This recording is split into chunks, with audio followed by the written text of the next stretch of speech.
Скажи мені, будь ласка, от застава за Ірину Мудру 20 мільйонів, а за Микитася 30 мільйонів.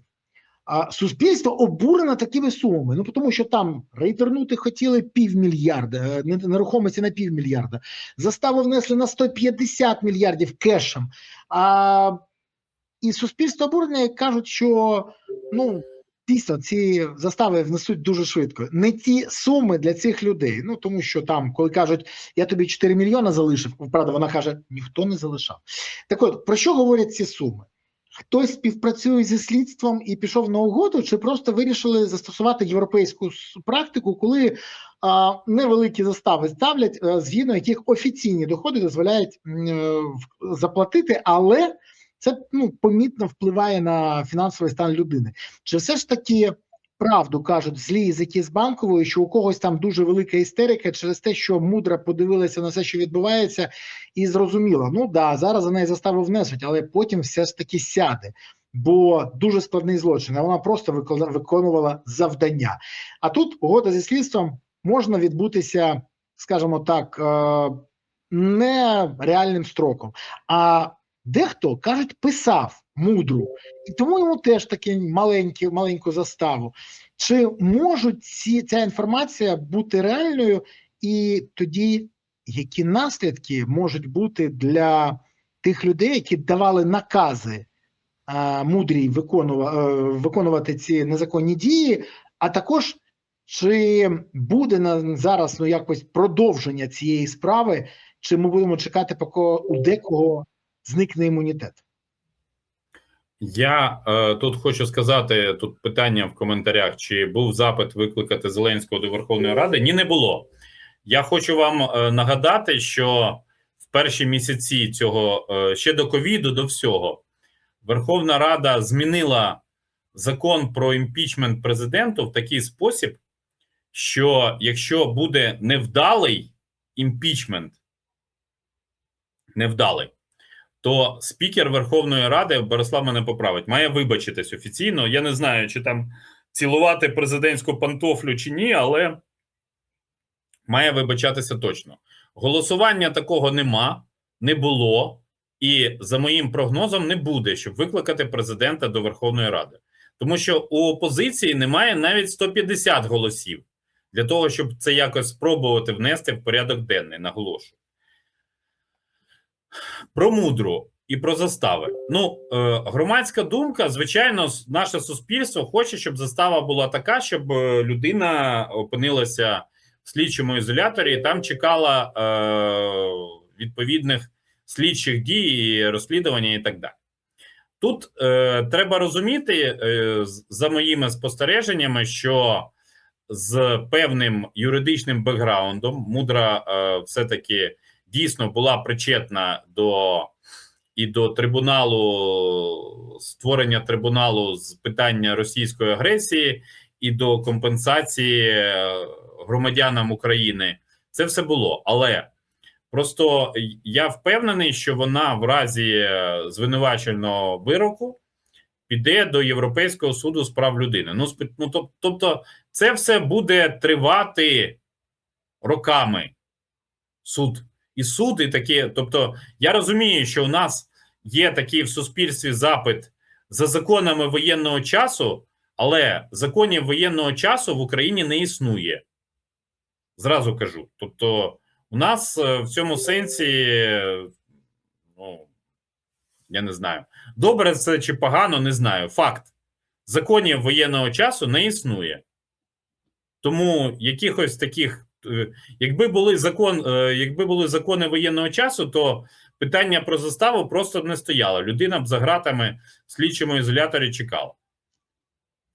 Дивись, але я вибачаю, що ти переб'ю. Тут є один момент. Ми всі знаємо, по всіх обвинувачених, які не хочуть співпрацювати зі слідством, ВАКС йде на зустріч прокурором. Трохи поніжає. Я, до речі, тоді вгадав з дельтою виключно в 5 мільйонів. Я вгадав, яка застава буде призначена за Єрмака. Тому так і сталося. Я вгадав за Галущенка. Тобто, скажімо, я не вгадав. Я розумів логіку призначення. А тут прокуратура САП просить, але не наполягає. ВАКС знижує по максимуму. Таке відбувається тільки в тих моментах, коли підозрюваний або підслідний йде на співпрацю з структурами. І тут найцікавіше. Я поясню, чому я запитую про це. Тому що, якщо мудра готова йти, вона знає стільки, скільки, мабуть, ніхто не знає. Вона причетна для призначення суддів, вона причетна до великої кількості юридичних питань. Вона виконувала завдання по просуванню потрібних людей Офісу президента в Ради, ВРП, все що завгодно. Там вистачає людей. Саме її кандидатури призначалися. Тож, багато чого цікавого. І тут запитання головне. В Офісі є істерика.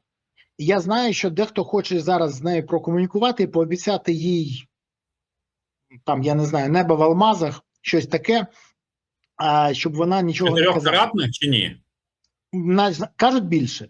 Тому що історія з Галущенко показує головне. Його не викупали, не вносили заставу, ти пам'ятаєш це. І коли він замахався чекати, він просто дав перше погодження на угоду. Це стало миттєво відомо в Офісі. І надали команду мудрій. Внось заставу, негайно. Тому от тут цікава ситуація. Вони це роблять тільки тоді, взагалі з грошима вони не хочуть розставатися. Тільки тоді, коли відчувають ризик. Зараз в Офісі відчувають ризик? Чи, як написали деякі журналісти і дописувачі в ЗМІ після зустрічі з президентом, президент був спокійний і випромінював абсолютно не те, що від нього чекають в Фейсбуці. Це дуже смішна була таке формулювання, але мені воно сподобалось. Я не думаю, що Володимир Зеленський спокійний, тому що я бачив опитування Соцесу 2 тижні тому, здається, де більшість громадян України покладає на Зеленського відповідальність за корупцію. І Зеленський очолив антирейтинг політиків. Тобто він став лідером, він відсунув Порошенка з цієї посади, він став, відповідно, тим, за кого ніколи громадяни не проголосують. І я думаю, що найближча соціологія, десь на початку вересня, вона покаже, що таких громадян стало більше. Я не думаю, що це привід відчувати себе спокійно. Але традиції, я трошки знаю українську політичну історію, власне, де можна сказати, що максимальна повнота інформації про дії влади з'являється лише після її зміни. Доки влада існує, і це проблема України як перехідної демократії, у нас не будуть нічого про неї говорити вголос, скажімо так. Тут, до речі, пишуть: пане Магдо, як ви дивитесь на те, щоб таку опцію, як застава, відмінити, скасувати, мабуть? Я бо за. Тоді той, хто накрав, завжди у виграші. А я проти. Знаєш чому? Пояснити чому? Тому що як тільки ми це скасуємо, нам зразу прилетить від ЄС, і нам скажуть миттєво, що, шановні, так, красти погано, ню-ню-ню, але ви відходите від того, що було взято з європейського законодавства. Тому що в ЄС в ЄС застава – це інструмент стосовно всіх злочинів, які не пов'язані з злочином проти особи. Правда? Ти правий. Тобто, але ще раз пояснити їм це неможливо. Застава не буває для маньяків, для вбивць, для серійних, для гвалтівників, для серійних, і так далі. Тому тут же ж теж треба, ми ж маємо якось розуміти, що з одного боку ми йдемо до Європейського Союзу, і у нас щось не чутно. Офіційно, ми ж відкрили переговорні кластери. 100%. І якщо ми відкрили переговорні кластери, то, мені здається, у нас не всі люди розуміють одну просту річ, що якщо ми відкрили переговорні кластери, то ми відкрили і свої зобов'язання, що ми будемо робити. Тобто ми відкрили у нас якось я не побачив ейфорії з приводу цього, що на День Незалежності 6 мільярдів євро, ну, їх не готівкою привезли, бо, я думаю, ніякого поїзда не вистачило, але 6 мільярдів євро в межах 90-мільярдного кредиту Україні передали. Але це хороша новина. Погана новина може бути, що це може бути останній транш, якщо тенденція збережеться. Без заперечень погоджуюся з цим. І хочу сказати, що взагалі у нас завдяки цьому кейсу, який повинен був стати звичайним там черговим корупційним скандалом, дрібним, скриваються такі речі, що я сьогодні вимушений був давати коментарі знову західним ЗМІ і вже доволі некомплементарні запитання ставлять. Ну, наприклад, завдяки прокурорам САП сьогодні стало відомо, що Міндіч передав, ще раз, підсанкційний Міндіч, передав готівку з Ізраїлю в Україні екс-заступниці Офісу президента Мудрій для внесення застави за екс-міністра Галущенка, щоб він не дав покази НАБУ і САП на всю цю банду.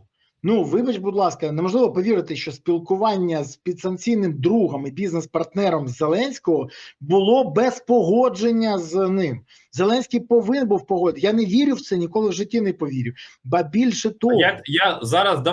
Я поясню для наших глядачів на дуже простій наочній схемі. Давай.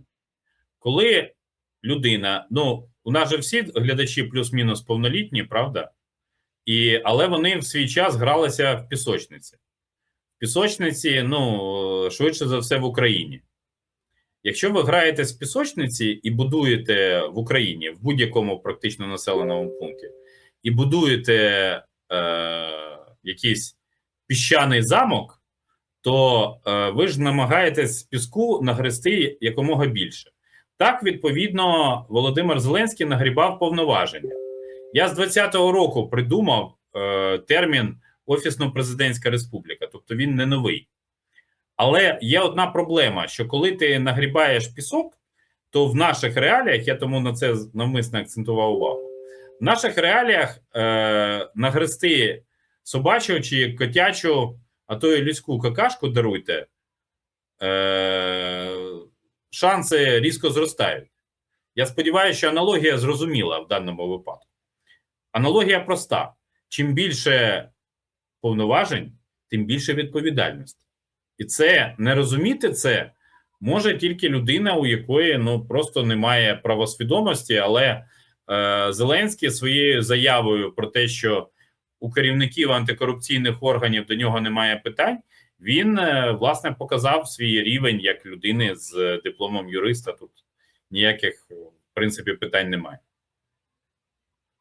Я людина без диплому юриста, але відповім на юридичне питання. Пане Бориславе, ви подали в Європейський суд на свавілля з влади? Ні, не подав, тому що є процедура. Часто в українському суді маєш.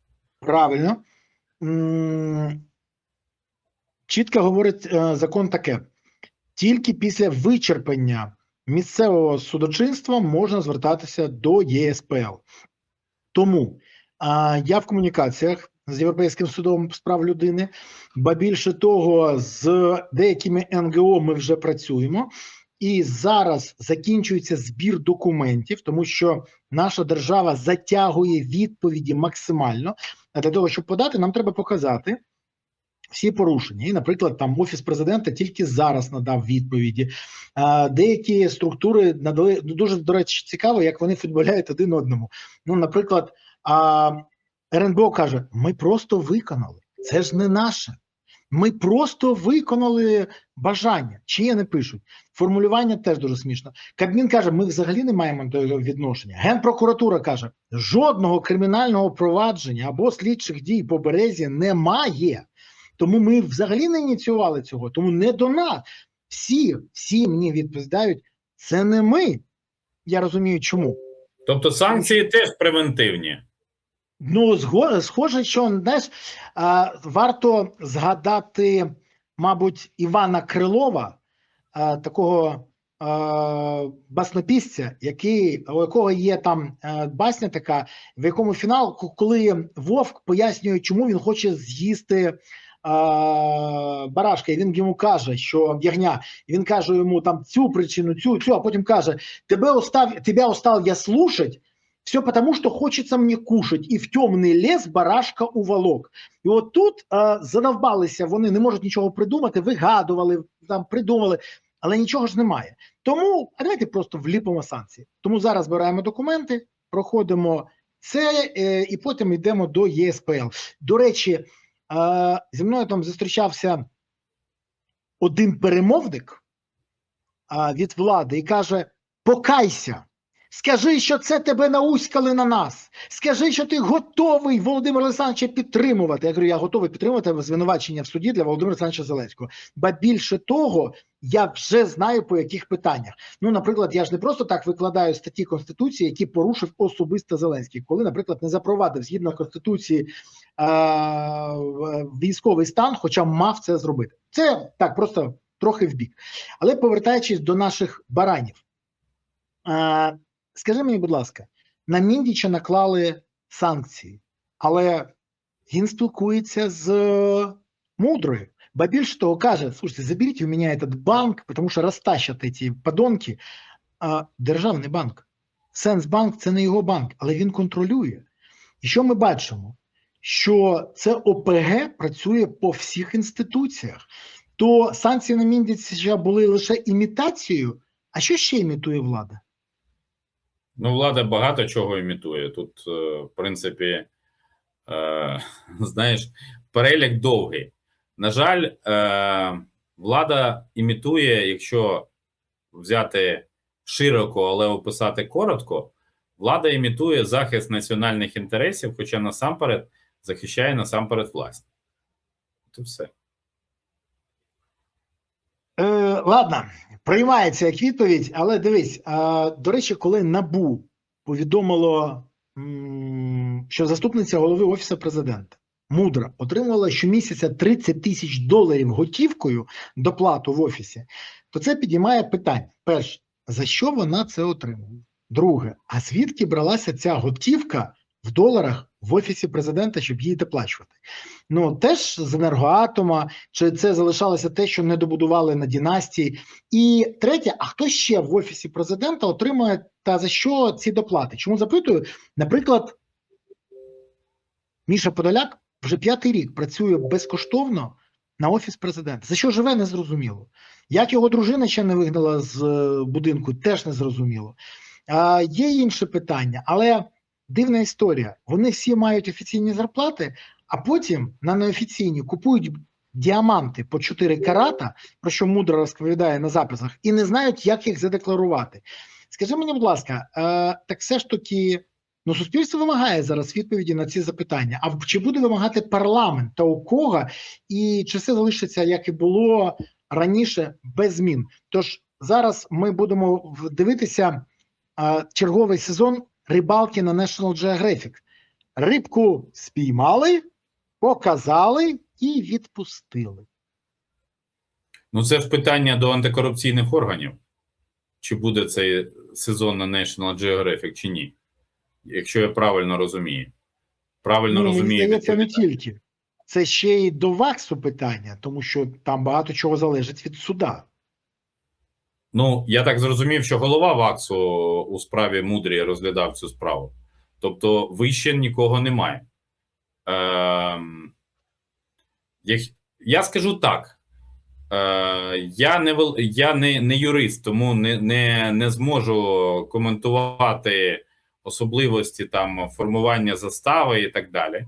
Але мене як політолога не здивує, якщо з Банковою до ВАКСу зателефонували і сказали, щоб більш уважно подивитися на цю справу. Десь так.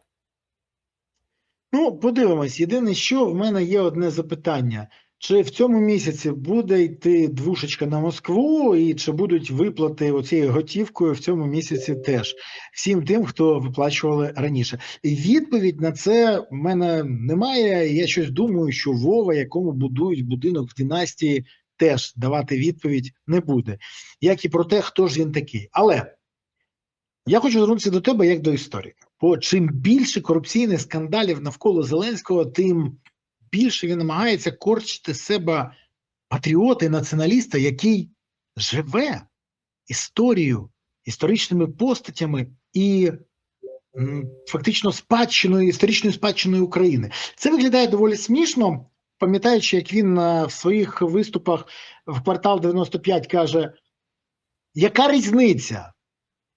Вулиця називається імені Коновальця і Кірова. Я дивився, хотів подивитися, як зараз буде повертати тіло Кірова до України. Просто цікаво. Ну, от мені дійсно це цікаво.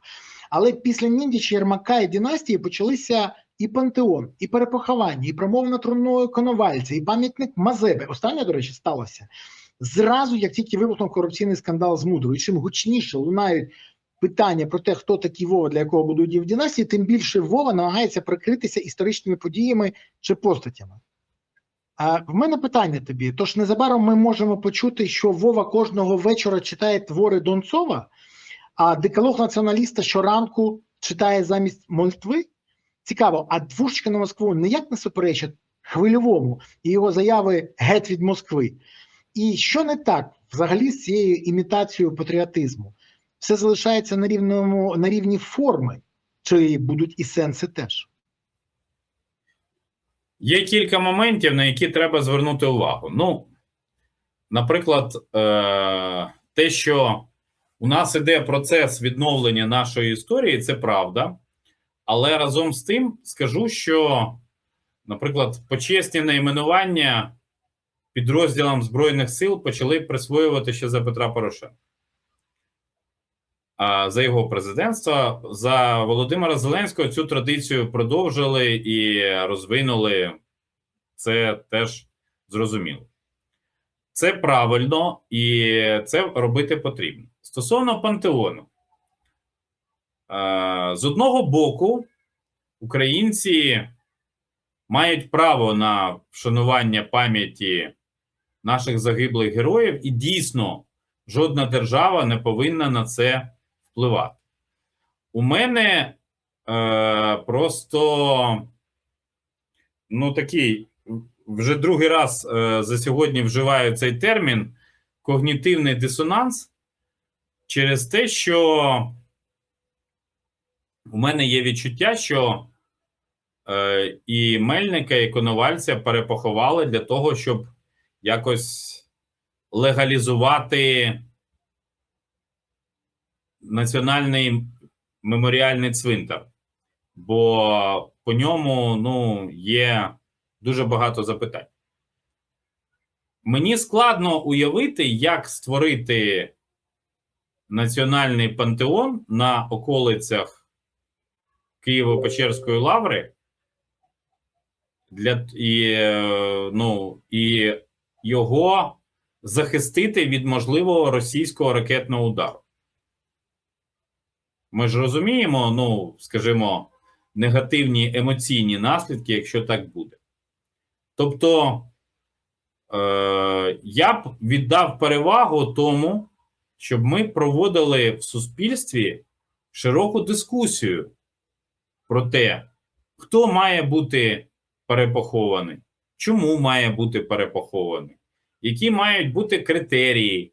Ми, зрештою, даруйте, станом на зараз, це в даному випадку експромт. Якщо вчора ми бачили парад роботів реальний на Хрещатику, то що нам заважає зараз створити віртуальний пантеон? На сьогоднішній момент віртуальний, а після завершення або призупинення війни, щоб він набув реальної форми. Я вчора вже чув заяву, де заступник міністра закордонних справ Польщі прямо заявив, що Бандера та Шухевич в українському пантеоні – це проблема з майбутньою євроінтеграцією. Я не сприймаю цю заяву як істину в останній інстанції, але скажу, що це такий сигнал, в принципі.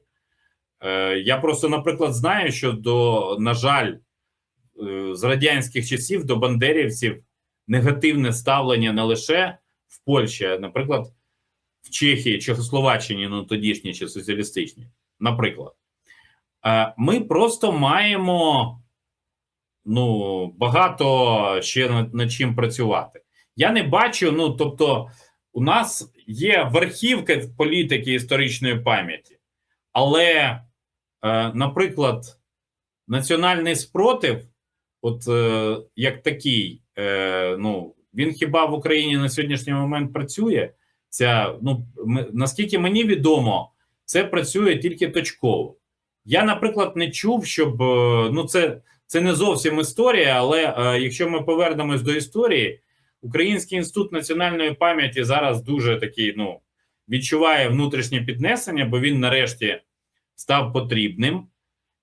Я розумію, що піднесення відчувають прихильники українського націоналізму, але будувати на ідеях Донцова сучасну українську політичну націю я б все-таки поостерігся, тому що ці ідеї розвивалися 100 років тому і в певних історичних умовах, коли переважна більшість європейських держав були авторитарними, можна сказати, такими з певними присмаками фашизму, або, Радянський Союз просто йшов туди. Були 3 соціалістичні держави до Другої світової війни: Радянський Союз, Монголія і Тува, звідки Шойгу родом, і яка в 44-му році увійшла до складу